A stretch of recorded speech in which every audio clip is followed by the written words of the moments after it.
ನಮಸ್ಕಾರ ವೀಕ್ಷಕರೇ, ಸಿರಿ ಕನ್ನಡ ಚಾನಲ್ಗೆ ತಮ್ಮೆಲ್ಲರಿಗೂ ಆತ್ಮೀಯವಾದಂಥ ಸ್ವಾಗತ. ನಿನ್ನೆ ನಡೆದ ಬಿಗ್ ಬಾಸ್ ಮನೆಯಲ್ಲಿ ಟಾಸ್ಕ್ಗಳಲ್ಲೆಲ್ಲ ಭವ್ಯ ಮತ್ತು ಮೋಕ್ಷಿತಾ ಅವರು ಗೆದ್ದಿರ್ತಾರೆ. ಇದು ತುಂಬ ಪ್ಲಾನಿಂಗ್ ಮಾಡಿ ಗೆದ್ದಿದ್ದಾರೆ ಅನ್ನೋ ಅನುಮಾನಗಳು ಕೂಡ ಸೋಷಿಯಲ್ ಮೀಡಿಯಾದಲ್ಲಿ ಹರಿದಾಡ್ತಿದೆ. ಭವ್ಯ ಅವ್ರ ಮೇಲೆ ಯಾಕೆ ಅನುಮಾನಗಳು ಮೂಡಿ ಬರ್ತಾ ಇದೆ ಅಂತೇಳಿ ಇವರಿಬ್ಬರು ಟಾಸ್ಕ್ಗಳಲ್ಲಿ ಮಾತಾಡಿಕೊಂಡು ಹೊರಗಡೆ ಹಾಕೋ ನಿರ್ಧಾರಕ್ಕೆ ಬಂದಿರ್ತಾರೆ. ಫಸ್ಟ್ ಗೌತಮಿ ಅವ್ರನ್ನ ಕಳಿಸ್ತಾರೆ. 2ನೇ ರೌಂಡಲ್ಲಿ ರಜತ್ ಅವ್ರನ್ನ ಟಾರ್ಗೆಟ್ ಮಾಡಿ ರಜತ್ ಅವ್ರನ್ನ ಹೊರಗಡೆ ಇಡ್ತಾರೆ. 3ನೇ ರೌಂಡಲ್ಲಿ ಇವರಿಬ್ಬರಿಗೆ ಬಿದ್ದಾಗ ಮೋಕ್ಷಿತಾ ಗೆಲ್ತಾರೆ, ಭವ್ಯಗೌಡ ಅವರು ಸೋಲ್ತಾರೆ. ಇವರಿಬ್ಬರು ಚೆನ್ನಾಗಿ ಪ್ಲಾನ್ ಮಾಡಿದ್ರು ಅಂತ ಹೇಳ್ಬೋದು. ಅದಕ್ಕೆ ಇವರಿಬ್ಬರು ವಿನ್ ಆಗಿದ್ದು. ಟಾಸ್ಕಲ್ಲಿ 4 ಜನ ಭಾಗವಹಿಸ್ತಾರೆ. ಧನ್ರಾಜ್, ಭವ್ಯ, ಮೋಕ್ಷಿತಾ ಮತ್ತು ತ್ರಿವಿಕ್ರಮ್ ಭಾಗವಹಿಸಿರ್ತಾರೆ. ಈ ಟಾಸ್ಕಲ್ಲಿ ಫಸ್ಟ್ ಬಂದು ತ್ರಿವಿಕ್ರಮ್ ಗೆದ್ದಿರ್ತಾರೆ. ಆದರೆ ಆಟನ ಸರಿಯಾಗಿ ಅರ್ಥ ಮಾಡ್ಕೊಂಡಿಲ್ಲ ಅಂತ ಬಿಗ್ ಬಾಸ್ ಅವ್ರು ಹೇಳಿದಾಗ ಆಟನ ಮೊದಲಿಂದ ಪ್ರಾರಂಭ ಮಾಡ್ತಾರೆ ಉಸ್ತುವಾರಿಯಾಗಿರೋ ಹನುಮಂತ್ ಅವರು. ತ್ರಿವಿಕ್ರಮ್ ಅವರು ತುಂಬಾ ಸಿಟ್ಟು ಮಾಡ್ಕೊತಾರೆ. ಅವ್ರು ಫಸ್ಟಿಗೆ ಗೆದ್ದಿರ್ತಾರೆ, ನೀವು ಉಸ್ತುವಾರಿ ಸರಿಯಾಗಿ ನಿಭಾಯಿಸಲಿಲ್ಲ ಅನ್ನೋ ಬೇಜಾರು ಇರುತ್ತೆ. ಅದೇ ಬೇಜಾರು ಭವ್ಯನ ಮೇಲೆ ತಿರುಗುತ್ತೆ. ಭವ್ಯಗೌಡ ಅವರು ಕೂಡ ತ್ರಿವಿಕ್ರಮ್ ಅವ್ರನ್ನ ಆಟಕ್ಕೆ ಸೆಲೆಕ್ಟ್ ಮಾಡಿರಲ್ಲ, ಹೊರಗಡೆ ಇಟ್ಟಿರ್ತಾರೆ. ಇದೊಂದು ಬೇಜಾರು ಇರುತ್ತೆ ನಮಗೆ. ನೀವು ಯಾರು ಆಡಕ್ಕೆ ಬಿಡಲ್ಲ, ನೀನು ನನ್ನ ಸೆಲೆಕ್ಟ್ ಮಾಡಲಿಲ್ಲ. ಒಂದು ಆಟ ಸಿಕ್ಕಿರುತ್ತೆ ವಿಕ್ರಮ್ ಅವ್ರಿಗೆ. ಈ ಆಟದಲ್ಲಿನೂ ಅವರಿಗೆ ಸ್ವಲ್ಪ ಮೋಸ ಆಗುತ್ತೆ ಅಂತಲೇ ಹೇಳ್ಬೋದು. ಯಾಕಂದರೆ ಹನುಮಂತ್ ಅವರು ಸರಿಯಾಗಿ ಆಟನ ಅರ್ಥ ಮಾಡ್ಕೊಳ್ದೇ ಇರೋದ್ರಿಂದ ಆಟನ ಇದು ಮತ್ತೆ ಫಸ್ಟಿಂದ ಆಡಬೇಕಾಗಿರುತ್ತೆ. ಇದರಿಂದ ಡಿಸ್ಟರ್ಬ್ ಆಗಿರೋ ತ್ರಿವಿಕ್ರಮ್ ಅವರು ಈ ಆಟದಲ್ಲಿ ಸೋತೋಗ್ತಾರೆ. ಫಸ್ಟ್ ಧನ್ರಾಜ್ ಗೆಲ್ತಾರೆ, ಸೆಕೆಂಡ್ ಭವ್ಯ ಗೆಲ್ತಾರೆ, 3ನೇದಾಗಿ ತ್ರಿವಿಕ್ರಮ್ ಆಗ್ತಾರೆ, 4ನೇದಾಗಿ ಮೋಕ್ಷಿತಾ ಆಗ್ತಾರೆ ಈ ಆಟದಲ್ಲಿ. 2ನೇ ಟಾಸ್ಕ್ ಆಗಿರೋ ಚೀಲದ ಜೊತೆ ಚೆಲ್ಲಾಟ ಟಾಸ್ಕಲ್ಲಿ ಮೋಕ್ಷಿತಾ, ಭವ್ಯ, ಧನ್ರಾಜ್ ಮತ್ತು ಮಂಜು ಈ 4 ಜನ ಭಾಗವಹಿಸಿರ್ತಾರೆ. ಇದರಲ್ಲಿ ಮಂಜು ಮತ್ತು ಧನ್ರಾಜ್ ಅವ್ರಿಗೆ ಒಳ್ಳೆ ಫೈಟ್ ಆಗುತ್ತೆ.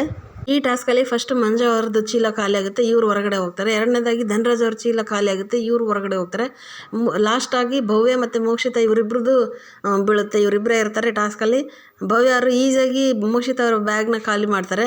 ಇದೇ ಎಲ್ಲರ ಅನುಮಾನಕ್ಕೆ ಕಾರಣ ಆಗಿರೋದು. ಯಾಕೆಂದರೆ ಮೋಕ್ಷಿತಾ ಅವರು ಭವ್ಯ ಅವ್ರ ಬ್ಯಾಗಿಗೆ ಕೈ ಹಾಕೋದೇ ಇಲ್ಲ. ಅವರು ಖಾಲಿ ಮಾಡ್ತಾನೆ ಇರ್ತಾರೆ. ಇವ್ರು ಭವ್ಯ ಅವ್ರ ಬ್ಯಾಗಿಗೆ ಕೈ ಹಾಕೋದೇ ಇಲ್ಲ. ಈಸಿಯಾಗಿ ಸೋತೋಗ್ತಾರೆ ಮೋಕ್ಷಿತಾ ಅವರು. ಮಿಡ್ ವೀಕ್ ಎಲಿಮಿನೇಷನ್ ಇರೋದ್ರಿಂದ ಸ್ಪರ್ಧಿಗಳೆಲ್ಲರೂ ನಾನು ಉಳ್ಕೋಬೇಕು, ಮನೆಯಲ್ಲಿ ನಾನು ಉಳ್ಕೋಬೇಕು ಅಂತ ತುಂಬಾ ಎಫರ್ಟ್ ಹಾಕಿ ಆಟ ಆಡ್ತಿದ್ದಾರೆ. ಇದೇ ಫ್ರಸ್ಟ್ರೇಷನಲ್ಲಿ ತ್ರಿವಿಕ್ರಮ್ ಅವರು ಭವ್ಯರ ಜೊತೆಗೆ ಜಗಳ ಆಡ್ತಿದ್ದಾರೆ ಅಂತ ಅನಿಸುತ್ತೆ. ಏನಾದರೂ ಭವ್ಯ ಅವರು ತ್ರಿವಿಕ್ರಮ್ ಅವ್ರನ್ನ ಆಟಕ್ಕೆ ತಗೋಬೋದಾಗಿತ್ತು. ಯಾಕಂದರೆ ಇವರೇ 2-3 ಟಾಸ್ಕಲ್ಲಿ ಗೆದ್ದಿರೋದ್ರಿಂದ ಮೋಕ್ಷಿತಾ ಅವ್ರಿಗೆ ಕನ್ವಿನ್ಸ್ ಮಾಡಿದ್ರೆ ಅವರು ಒಪ್ಕೊತಾ ಇದ್ರೋ ಏನೋ. ಆದರೆ ಇವರು ಆ ಪ್ರಯತ್ನನೇ ಮಾಡೋದಿಲ್ಲ. ತಾವೇ ಗೆಲ್ಲಬೇಕು ಅನ್ನೋ ಆಟಕ್ಕೆ ಬಿದ್ದಿರೋ ಭವ್ಯ ಅವರು ತ್ರಿವಿಕ್ರಮ್ ಅವ್ರನ್ನ ಮರ್ತು ಬಿಟ್ರೇನೋ ಅಂತ ಅನಿಸುತ್ತೆ. ಅಷ್ಟೇ ಅಲ್ಲದೆ ತ್ರಿವಿಕ್ರಮ್ ಅವರು ಭವ್ಯರಿಗೆ ಹೇಳಿರ್ತಾರೆ, ನನಗೆ ಆಟ ಆಡೋಕ್ಕೆ ಬಿಡುತ್ತಾ ಇಲ್ಲ, ನನಗೆ ಆಟಗಳು ಸಿಗ್ತಾ ಇಲ್ಲ, ನಾನು ನಾಮಿನೇಷನಿಂದ ಹೇಗೆ ಪಾರಾಗೋದು ಅಂತ ತುಂಬಾ ಡಿಸ್ಟರ್ಬ್ ಆಗಿರ್ತಾರೆ ತ್ರಿವಿಕ್ರಮ್ ಅವರು. ಅದು ತ್ರಿವಿಕ್ರಮ್ ಅವರು ಭವ್ಯರ ಹತ್ರ ಮಾತಾಡ್ತಿರೋದನ್ನು ನೋಡಿದರೆ ತ್ರಿವಿಕ್ರಮ್ ಅವ್ರದ್ದೇ ತಪ್ಪು ಅಂತ ಅನಿಸುತ್ತೆ. ಈ ತ್ರಿವಿಕ್ರಮ್ ಅವ್ರದ್ದು ಅಷ್ಟೇ ಅಲ್ಲ, ಭವ್ಯಗೌಡ ಅವ್ರದ್ದು ಕೂಡ ತುಂಬ ತಪ್ಪಿದೆ.